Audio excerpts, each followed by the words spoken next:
Hello everyone, I am Anjali Soni, your math educator, and here I am with another lecture on convergence of real sequences. जैसे कि मैंने आपको मेरी last video में कहा ही था कि अब मैं नेक्स्ट लेक्चर को लाने में ज्यादा टाइम नहीं लगाऊंगी, तो हाँ बिल्कुल आज आपके सामने लेक्चर थर्ड है और इस लेक्चर के टॉपिक्स बेसिकली आज क्या रहने वाले हैं, क्या हम कवर करेंगे। लेक्चर स्टार्ट करने से पहले एक और बात मुझे आपसे ये करनी थी कि शायद मेरी लास्ट वीडियो में भी थोड़ी बहुत वॉइस की प्रॉब्लम रही थी। मैंने जब उसे एडिट किया तब मुझे ये सारी चीजें पता चलती है कि वॉइस की कितनी प्रॉब्लम आ रही है और ये सारी चीजें क्यों हो रही है, क्योंकि बेसिकली ये सारा सेटअप मेरे लिए न्यू है। मैंने आपको जैसा पहले बताया था, तो मुझे इसकी जो भी चीजें हैं वो सीखने में थोड़ा टाइम लग रहा है। मतलब मैं नया सीखती हूँ, फिर उसे अप्लाई करती हूँ, फिर उससे भी चीजें कभी कभी सही हो पाती है, कभी सही नहीं होती है। तो लास्ट वीडियो में भी मैंने ऐसा नहीं है कि कुछ सेटिंग्स नहीं करी थी, मैंने वहां भी सेटिंग्स करी थी, उसके बावजूद भी वहां कुछ नॉइज प्रॉब्लम आ ही रही थी। अब आज की वीडियो में अगेन मैंने कुछ और सेटिंग्स की है, देखते हैं कि आज की वीडियो का रिजल्ट कैसा रहता है। आई प्रॉमिस कि जैसे जैसे मैं वीडियोस बनाती जाऊंगी फॉर श्योर मैं अपने आप को इम्प्रूव करती रहूंगी। शुरुआत की वीडियोस में ऑब्वियसली प्रॉब्लम आएंगी, पर हाँ उम्मीद करती हूँ कि ये सारी प्रॉब्लम्स जल्द ही खत्म हो जाए और मैं आपको एक क्रिस्टल क्लियर कंटेंट प्रोवाइड कर सकूं। तो देखिए आज की वीडियो का जो ओवरव्यू है उसमें मैंने इतने सारे टॉपिक्स मेंशन तो कर दिए हैं, बट आज हम इतने सारे टॉपिक्स शायद ही कवर कर पाएंगे। मेरा एम आज की वीडियो में मेनली है कि मैं बीडब्ल्यू थ्योरम आपको पूरी तरीके से समझा दूं, उसका प्रूफ आपको करवा दूं। ठीक है, तो आइए स्टार्ट करते हैं। तो देखिए बोल्जरो-वीयरस्ट्रास थ्योरम जो है, जिसे हम बीडब्ल्यू थ्योरम भी कहते हैं, ये इसी चैप्टर में आपको 2 बार पढ़ने को मिलेगी। एक स्टेटमेंट अलग है, दूसरा स्टेटमेंट अलग है। तो आज हम पहली वाली जो बीडब्ल्यू थ्योरम है उसे समझने वाले हैं। देखिए सबसे पहले हम हमेशा की तरह स्टेटमेंट को अच्छे से समझेंगे और फिर उसके बाद में उसका प्रूफ करेंगे। तो देखिए स्टेटमेंट क्या कह रहा है कि एवरी बाउंडेड सीक्वेंस, अच्छे से समझेंगे, एवरी बाउंडेड सीक्वेंस। अब देखिए अगर आपने लास्ट लेक्चर नहीं देखा होगा तो आपको ये नहीं पता होगा कि बाउंडेड सीक्वेंस क्या होती है। तो सबसे पहले आपको ये पता होना चाहिए कि बाउंडेड सीक्वेंस क्या होती है, लिमिट पॉइंट का कॉन्सेप्ट क्या होता है। अगर आपने ये सारे कॉन्सेप्ट्स नहीं पढ़े तो आज की थ्योरम ऑब्वियसली आपको समझने में प्रॉब्लम होगी। तो मैं आपको रिकमेंड करूंगी कि आप इससे प्रीवियस लेक्चर जो है इस सीरीज का उसे देख लीजिए, उसकी वीडियो आपको आई टैब पर और डिस्क्रिप्शन दोनों में मिल जाएगी। तो आप पहले उस लेक्चर के कॉन्सेप्ट्स क्लियर कीजिएगा। तो आइए अगेन स्टेटमेंट पढ़ते हैं। एवरी बाउंडेड सीक्वेंस, किस सीक्वेंस की बात कर रहे हैं हम? Bounded sequence has at least one limit point. मतलब ये थ्योरम ये कहना चाहती है कि जो भी बाउंडेड सीक्वेंस होगी उसका एटलीस्ट एक लिमिट पॉइंट तो होगा ही होगा। अब आप अच्छे से जान गए होंगे कि बाउंडेड सीक्वेंस क्या होती है, लिमिट पॉइंट क्या होता है। अब कल के लेक्चर में मैंने आपको एक एग्जांपल दिया था, एक बार मैं आपको उस एग्जांपल पर लेकर चलती हूँ जिससे आपके कॉन्सेप्ट क्लियर होंगे। ये रहा, ठीक है। ये जो एग्जांपल है यहाँ देखिए, जो फर्स्ट एग्जांपल है इसमें मैंने आपको क्या कहा था कि ये सीक्वेंस बाउंडेड है। ये सीक्वेंस बाउंडेड क्यों है? ये 0 और 1 के बीच में बाउंडेड है। 0 इसका लोअर बाउंड है, 1 इसका अपर बाउंड है। तो हमने कहा था कि इसमें एक लिमिट पॉइंट एग्जिस्ट कर रहा है, दैट इज 0। तो फिर क्या यहाँ बीडब्ल्यू थ्योरम का स्टेटमेंट अप्लाई हो रहा है? बीडब्ल्यू थ्योरम के स्टेटमेंट में हमने क्या पढ़ा, आइए देखते हैं। देखिए अभी हमने पढ़ा कि every bounded sequence has at least one limit point. At least word की यहाँ हमने बात की है कि एक लिमिट पॉइंट तो उसका होगा ही होगा, एक से ज्यादा लिमिट पॉइंट भी बाउंडेड सीक्वेंस के लिए एग्जिस्ट कर सकते हैं। आई होप स्टेटमेंट तो आपको एकदम क्लियर हो ही गया होगा। आइए इसका प्रूफ करते हैं। प्रूफ मैंने पहले से इस थ्योरम का यहाँ लिख रखा है, क्योंकि ये जो प्रूफ है ये थोड़े बहुत स्टेटमेंट वाले होते हैं, मतलब डायरेक्टली आप वहां स्टेटमेंट और कॉन्सेप्ट अप्लाई करते हैं। तो ऐसा नहीं है कि पहले से लिख रखा है तो आपको समझ नहीं आएगा। हम यहाँ जो कुछ भी लिखा है उसकी एक एक लाइन को बहुत डिटेल में समझेंगे, सो डोंट वरी, आपको इसका प्रूफ बहुत अच्छे से समझ आ जाएगा। साथ ही साथ पहले से लिखने का एक बेनिफिट ये भी होता है कि आपको एक वेल डिफाइंड नोट्स मिल जाएंगे इस थ्योरम के। तो आप ऐसा का ऐसा इस थ्योरम को नोट कर सकते हैं और एग्जाम में इसके प्रूफ को यूज कर सकते हैं। ठीक है, तो प्रूफ की पहली लाइन क्या कह रही है? क्योंकि हम बाउंडेड सीक्वेंस के लिए बात कर रहे हैं तो हमें एक सीक्वेंस लेट करनी पड़ेगी ऑब्वियसली। तो हमारी जो सीक्वेंस है वो है xn। xn को हम कह रहे हैं कि xn क्या है? बाउंडेड सीक्वेंस है। और s को उसकी रेंज कह रहे हैं। अब आपने अगर पहला लेक्चर देखा है इस ही सीरीज का तो आपको रेंज के बारे में भी सारे कॉन्सेप्ट्स क्लियर होंगे। रेंज क्या होती है? मैंने आपको बताया था कि अगर हम किसी भी सीक्वेंस की बात कर रहे हैं तो सीक्वेंस में जो आपको आउटकम्स मिल रहे हैं, देखिए सीक्वेंस क्या होता है, सीक्वेंस एक फंक्शन होता है नेचुरल नंबर के सेट से किसी भी सेट में।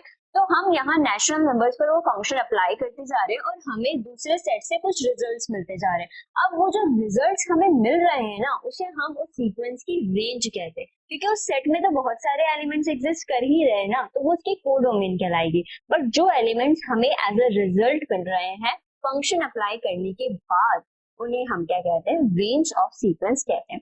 तो मैं यहाँ एस सेट को क्या कह रही हूँ, एस सेट को कह रही हूँ कि वो रेंज है सीक्वेंस की, ठीक है। अब यहाँ पर एस सेट की दो कंडीशन हो सकती है। ये जो एस सेट है ये फाइनाइट हो सकता है या फिर ये एस सेट इनफाइनाइट हो सकता है। मतलब रेंज हमें फाइनाइट वैल्यूज की भी मिल सकती है और इनफाइनाइट भी हो सकती है।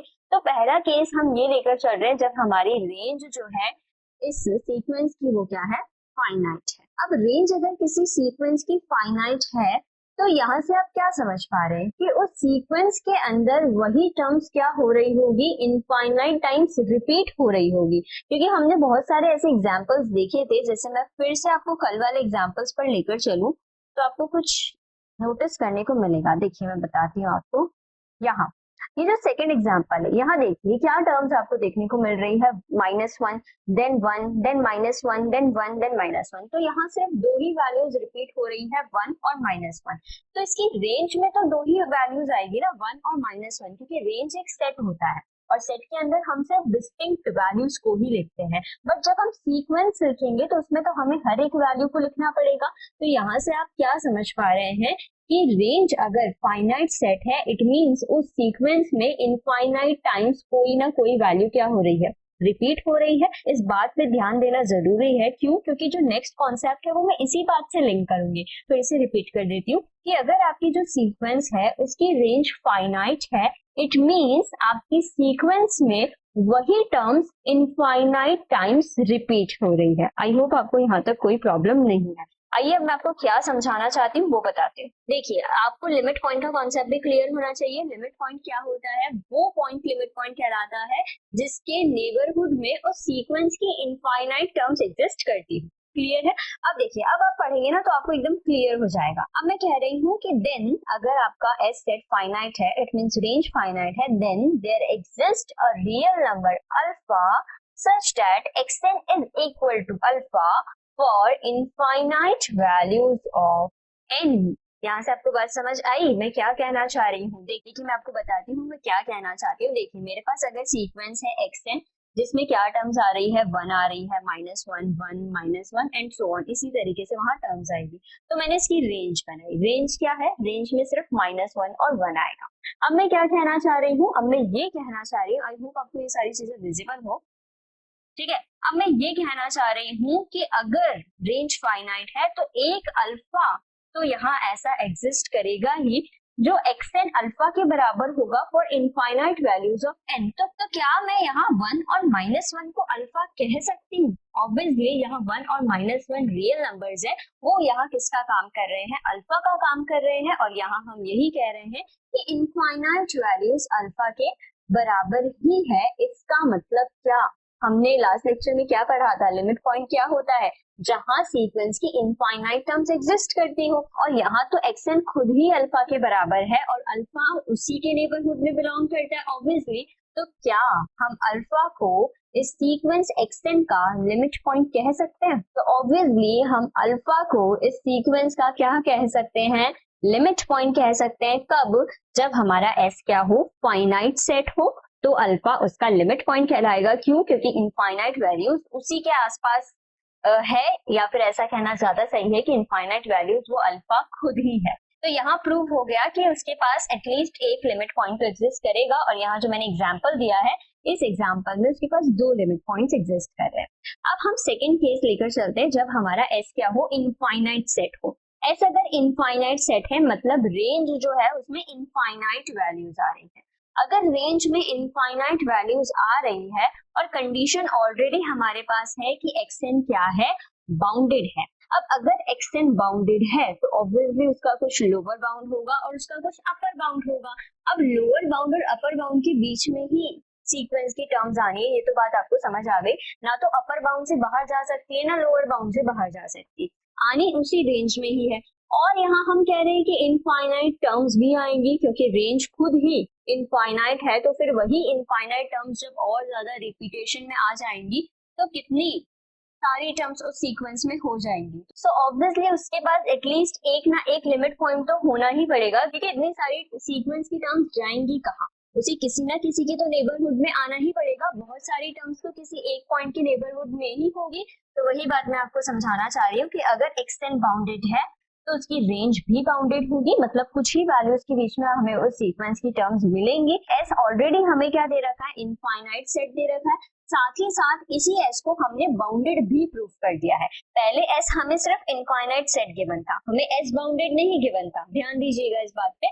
हमें एक्सटेंड सीक्वेंस बाउंडेड गिवन है, हमें रेंज बाउंडेड नहीं गिवन थी, बट हमने देखा कि अगर सीक्वेंस बाउंडेड है तो ऑब्वियसली रेंज तो बाउंडेड होगी ही। तो हमारा ये जो एस सेट है ना, अभी इनफाइनाइट होने के साथ साथ हम इसे कह सकते हैं कि ये क्या हो गया है, ये इनफाइनाइट बाउंडेड सेट हो गया। यहाँ ऐसा कहना ज्यादा सही है, ये क्या है, इनफाइनाइट बाउंडेड सेट है।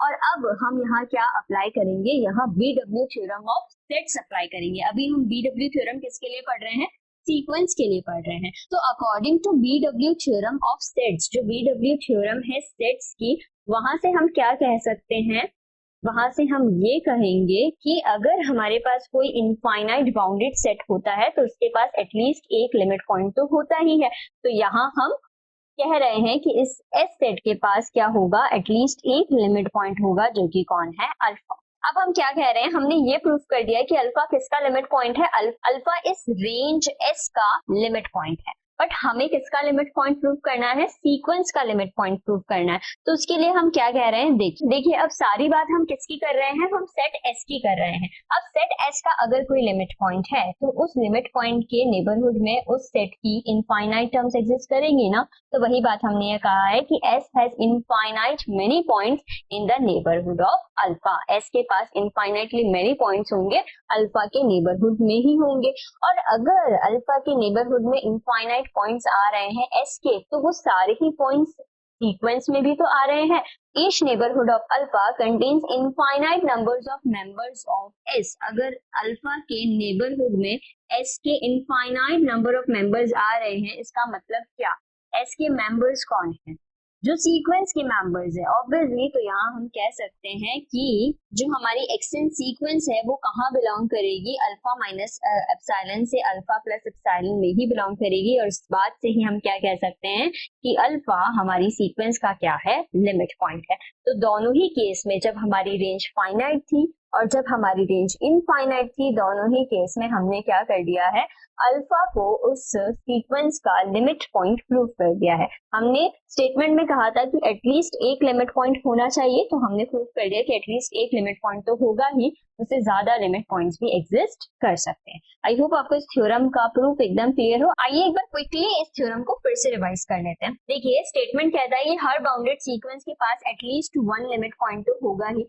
बाउंडेड सीक्वेंस है, ये बात आपको ध्यान रखनी है। तो हम यहीं से इस थ्योरम की शुरुआत करते हैं। हम लेट करके चलेंगे कि हमारी सीक्वेंस बाउंडेड है, और अगर हमारे पास सीक्वेंस है तो उसकी कुछ ना कुछ रेंज भी होगी। रेंज सेट ऑब्वियसली उसके लिए एग्जिस्ट करेगा, तो हमने उसके रेंज सेट को एस सेट लेट कर लिया। कोई भी सेट लेट कर सकते हैं, आपको बस ये मेंशन कर देना है कि वो उसकी रेंज है। अब यहाँ हमें दो केसेस लेकर चलने हैं। पहला केस ये लेकर चलना है जहां हमारा एस सेट जो है वो क्या होगा, फाइनाइट सेट होगा। अब फाइनाइट सेट होगा तो मैंने आपको बताया कि फाइनाइट सेट में कुछ ही एलिमेंट्स आएंगे, रेंज के अंदर तो कुछ ही एलिमेंट्स आएंगे, बट वही एलिमेंट सीक्वेंस के अंदर इनफाइनाइट टाइम्स रिपीट होंगे। और अगर कोई पर्टिकुलर नंबर्स सीक्वेंस में इनफाइनाइट टाइम्स रिपीट हो रहे हैं, इट मींस बहुत सारी टर्म्स किसी पर्टिकुलर नंबर के नेबरहुड में आ रही है, तो उसी कॉन्सेप्ट को तो हम लिमिट पॉइंट का कॉन्सेप्ट कहते हैं। तो यहाँ से हमने ये कहा कि एक्सटेंड अल्फा के ही बराबर हो रहा है बहुत सारी वैल्यूज के लिए, इस वजह से अल्फा यहाँ सीधा सीधा लिमिट पॉइंट हो गया। जब हमारा सेट जो है वो इनफाइनाइट सेट था, तो वहां हमने कॉन्सेप्ट लगाया बीडब्ल्यू थ्योरम ऑफ सेट्स का। हमने कहा कि अगर हमारा सेट एस जो है वो इनफाइनाइट है, दूसरी बात हमारी एक्सटेंड सीक्वेंस बाउंडेड है, तो उसकी रेंज भी बाउंडेड होगी। तो एस जो इनफाइनाइट था ना, अब वो S set infinite bounded set बन गया। तो अब उस पर बीडब्ल्यू थ्योरम हम अप्लाई करके क्या कह सकते हैं कि उस एस सेट के लिए एटलीस्ट एक लिमिट पॉइंट अल्फा एग्जिस्ट करेगा। एस सेट की बात करें, अभी एक्सएन की नहीं कर रहे हैं। अब कह रहे हैं कि अगर एक्स सेट के लिए अल्फा लिमिट पॉइंट है तो ऑब्वियसली एस सेट के इनफाइनाइट पॉइंट्स अल्फा के नेबरहुड में होंगे, और एस सेट के जो मेंबर्स है वही तो हमारे सीक्वेंस के मेंबर्स है। इस वजह से बहुत सारे मेंबर्स हमारे सीक्वेंस के अल्फा के नेबरहुड में एग्जिस्ट करेंगे, और अगर वो सारे मेंबर्स अल्फा के नेबरहुड में एग्जिस्ट कर रहे हैं, इट मींस अल्फा उसका क्या है, लिमिट पॉइंट। आई होप आपको ये थ्योरम का स्टेटमेंट और प्रूफ दोनों ही एकदम क्लियर है। फिर भी आपको किसी भी पॉइंट में कहीं भी कोई भी डाउट आता है तो आप ऑब्वियसली मुझसे कमेंट में पूछ सकते हैं।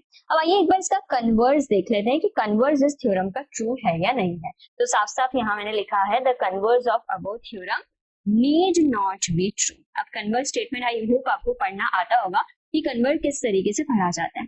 यहाँ हम कह रहे हैं कि हर बाउंडेड सीक्वेंस के पास एटलीस्ट वन लिमिट पॉइंट होगा। कन्वर्स ऐसे पढ़ेंगे कि अगर किसी सीक्वेंस के पास एटलीस्ट एक लिमिट पॉइंट है तो क्या वो सीक्वेंस बाउंडेड कहलाएगी? तो ये चीज ट्रू नहीं है, ये कन्वर्स ट्रू हमेशा नहीं होगा। तो हम ऐसे ही तो इसका प्रूफ नहीं मान लेंगे, ऑब्वियसली हम इसका काउंटर एग्जांपल देखेंगे और फिर हम आज के लेक्चर को एंड करेंगे। अब देखिए काउंटर एग्जांपल अगर हमें इस थ्योरम का देना है जहां हमें ये प्रूफ करना है कि वो जो सीक्वेंस है उसका लिमिट पॉइंट तो एग्जिस्ट कर रहा है पर वो बाउंडेड नहीं है, हमें ये प्रूफ करना है। तो हम उसके लिए क्या करेंगे, एक सीक्वेंस हम लेके चलते हैं। एग्जांपल मैं आपको बताती हूँ, काउंटर एग्जांपल में सीक्वेंस हम लेकर चल रहे हैं, let's say 1 2 1 then 4 then 1 then 8 then 1 then 16 and so on. इस सीक्वेंस में आप क्लियरली देख सकते हैं कि यहाँ 1 जो है वो इनफाइनाइट टाइम्स रिपीट हो रहा है। तो क्या मैं 1 को कह सकती हूँ कि 1 क्या है, लिमिट पॉइंट है। 1 इस सीक्वेंस का लिमिट पॉइंट है ना, क्योंकि इस सीक्वेंस की इनफाइनाइट टर्म्स किसके नेबरहुड में आ रही है, 1 के नेबरहुड में आ रही है, तो 1 इसका लिमिट पॉइंट है। बट दूसरी टर्म्स की अगर मैं बात करूं, जैसे ये जो सेकेंड टर्म है इस सीक्वेंस की, देन जो फोर्थ टर्म है इस सीक्वेंस की, देन सिक्स्थ टर्म, मतलब जितनी भी इवन टर्म्स जो है इस सीक्वेंस की वो रिपीट नहीं हो रही है, इनफैक्ट वो आगे से आगे बढ़ती जा रही है। तो यहाँ से हम ये कह सकते हैं कि जो सीक्वेंस है वो बाउंडेड अबोव नहीं है। This sequence is not bounded above, ये सीक्वेंस बाउंडेड अबोव नहीं है। और अगर कोई सीक्वेंस बाउंडेड अबोव नहीं होती है तो क्या उसे हम बाउंडेड कह सकते हैं? मैंने आपको पहले ही बताया कि बाउंडेड होने के लिए एट द सेम टाइम वो बाउंडेड बिलो और बाउंडेड अबोव होनी चाहिए, उसी सीक्वेंस को हम क्या कहेंगे, बाउंडेड सीक्वेंस कहेंगे। तो ये एक काउंटर एग्जांपल हो गया कि लिमिट पॉइंट एग्जिस्ट करने के बावजूद भी वो सीक्वेंस बाउंडेड नहीं है। तो आई होप आपको आज की वीडियो में हमने जितना भी कॉन्सेप्ट पढ़ा है वो सारा ही कॉन्सेप्ट एकदम क्लियर हो। जितना भी तो नहीं कहना चाहिए, हमने सिर्फ एक थ्योरम के स्टेटमेंट को समझा है और उसे अच्छे से प्रूव किया है। अब नेक्स्ट वीडियो में मैंने जो यहाँ टॉपिक्स लिखे हैं, हम सारे टाइप के सीक्वेंसेस पढ़ लेंगे कि कन्वर्जेंट, डाइवर्जेंट, ऑसिलेटरी सीक्वेंसेस क्या होती है। ये सीक्वेंसेस हमें क्यों पढ़नी है, क्योंकि हमें आगे जो क्वेश्चंस हम सॉल्व करेंगे उसमें यही प्रूव करना होता है कि ये सीक्वेंस कन्वर्जेंट है क्या, डाइवर्जेंट है क्या, या फिर ये ऑसिलेट कर रही है, इसकी लिमिट एग्जिस्ट कर रही है या नहीं कर रही है। तो उसके लिए आपको ऑब्वियसली बेसिक कॉन्सेप्ट्स की नॉलेज होनी चाहिए। ओके, तो आज की वीडियो में इतना ही। और हाँ, एक और बात मुझे आपसे शेयर करनी है कि आप रीमान इंटीग्रेशन के जो लेक्चर्स है उसकी भी लगातार डिमांड कर रहे हैं। तो मैं पहले तो ऐसा सोच रही थी कि अब मैं इसे ही कंटिन्यू करूंगी, क्योंकि जब मैं एक टॉपिक को कंटिन्यू करती हूँ ना तो मैं उसे लगातार बना पाती हूँ। लेकिन अगर मैं बीच में दूसरे सेमेस्टर के टॉपिक्स बनाने लग जाती हूँ तो एक फ्लो नहीं बैठता है और फिर वीडियोस लगातार रिकॉर्ड नहीं हो पाती है। बट क्योंकि रीमान इंटीग्रेशन की लगातार डिमांड आ रही है तो फिर मैं इन दोनों टॉपिक्स को साथ में चलाऊंगी। कन्वर्जेंस ऑफ रियल सीक्वेंस की भी आपको वीडियोस मिलेगी, हो सकता है अल्टरनेट डेज पर या फिर 2 दिन इसकी मिले 2 दिन उसकी मिले, देखेंगे कैसे उसे कवर करना है। बट हाँ, जल्द ही मैं रीमान इंटीग्रेशन की वीडियोस भी अपलोड कर दूंगी, डोंट वरी। ओके, सो आज की वीडियो में बस इतना ही। इसके आगे का कॉन्सेप्ट हम लोग नेक्स्ट वीडियो में पढ़ेंगे, so stay tuned for the next video. Thank you.